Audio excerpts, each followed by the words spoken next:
Ethern was a ghost. He wasn't a scary ghost, though. The scariest thing about Ethern was that he lived in a cave. It was not, however, a cold, dark, scary cave. It was actually rather nice. There was a little creek that bubbled merrily past his cave. There was a bed of beautiful flowers that bloomed right outside. Inside the cave, it got nice and toasty during the day and stayed fairly warm even during the night. There were no bats or creepy drip-drip noises, only butterflies during the day and fireflies during the night. The problem was, people didn't realize Ethern wasn't a scary ghost.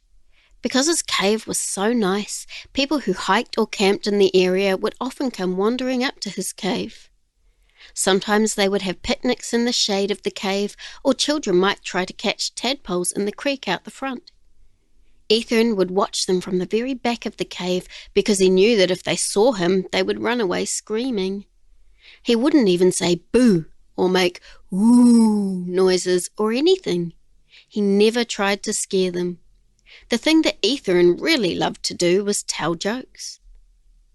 He had tried again and again to get people to stay long enough to listen to his jokes.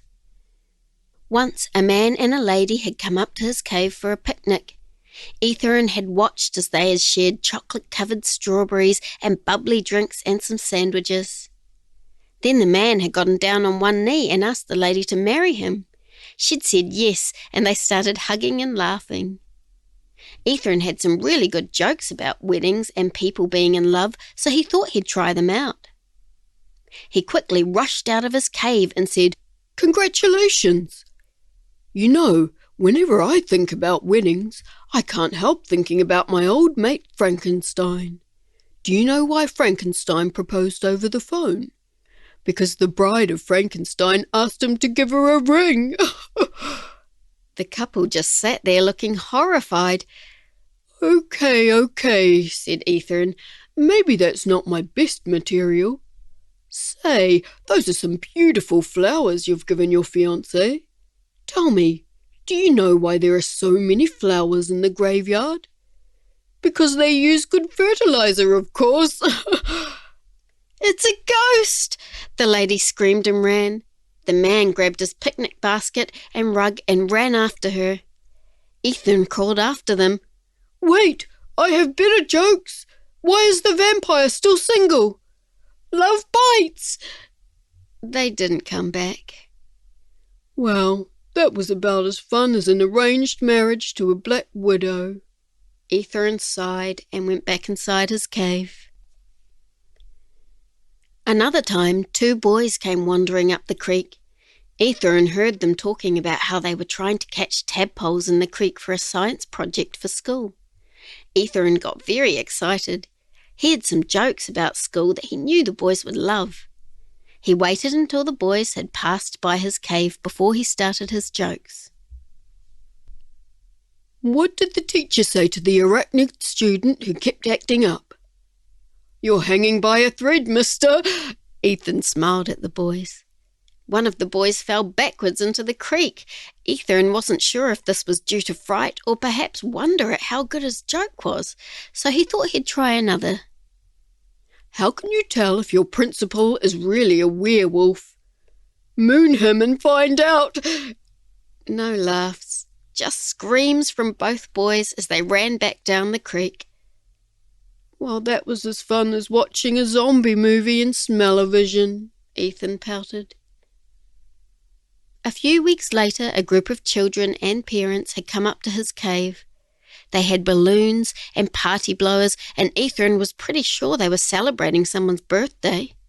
He knew that his material about parties was brilliant. They were sure to stay and laugh this time. He thought maybe this time he'd mix it up a bit with a few non-party related jokes as well, just to keep things interesting. "Hey there, happy birthday! Do you know why trees hate birthdays? Because they can never be sure how old they are unless they cut themselves down." The parents grabbed hold of their children. Ethern thought that one of them may have looked like she was about to laugh, but then he realized she was just silently screaming. Why did the eye doctor recommend the pirate wear glasses? At the eye exam he kept saying, "Arr, matey, it's an R."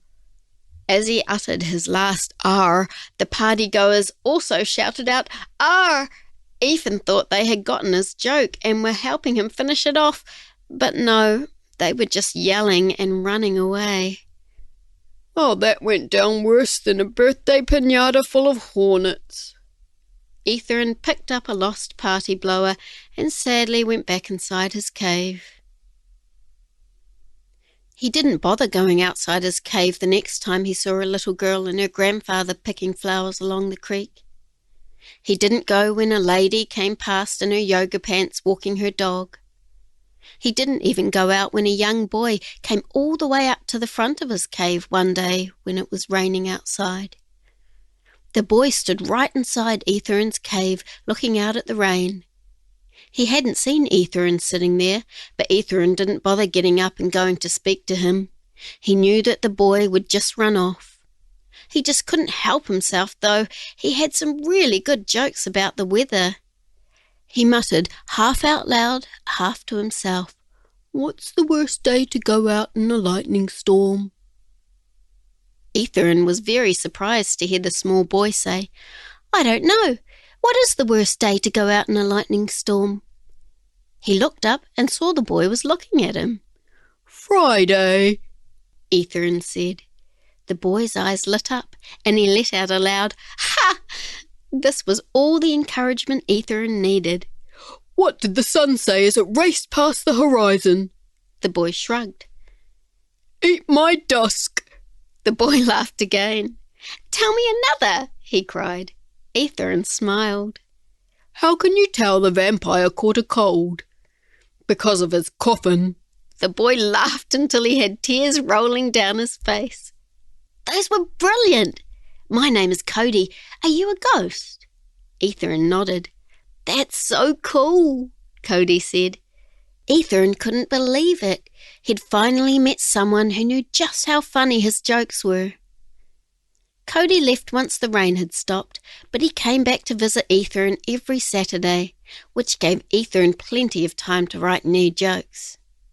He still practiced on other people that came to his cave every now and then, but no one quite understood his jokes like Cody did.